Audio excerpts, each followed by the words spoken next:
यो के ठाउँ भन्छ यसलाई प्रगति नगर चितवनभन्दा अलिकति यतापट्टि प्रगति नगरमा आएर चाहिँ म बसेको छु बुटोलबाट साँझ 6 बजे निस्केर अहिले म यहाँ प्रगति नगरमा आइपुगेको छु हाम्रो नेपाल मोबाइल व्यवसाय महासङ्घको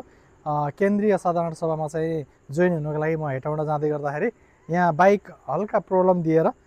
यो चाहिँ चेन स्पोकेट र चाहिँ क्लच प्लेटले अलिकति समस्या दिएको थियो र त्यो फेर्नका लागि मैले प्रत्येक अटोमा चाहिँ यहाँ लिएर आएको छु यहाँ चाहिँ रातिसम्म खुल्दो रहेछ उहाँले चाहिँ सेवा प्रदान गरिराख्नु भएको छ यदि तपाईँहरू पनि अप्ठ्यारोमा पर्नुहुन्छ अथवा चाहिँ आउँदाखेरि चाहिँ तपाईँलाई समस्या परेको छ भने प्रगति नगरमा उहाँको प्रत्येक अटो मोटरसाइकल चाहिँ यहाँ राति पनि खुल्ने भएको कारणले गर्दाखेरि उहाँलाई सम्झिनु होला र उहाँको नम्बर पनि छ यहाँ हाम्रो बोर्डमा छ बोर्डमा क्यामेराम्यान बोर्डमा देखाइदिनुहोस् त उहाँको नम्बर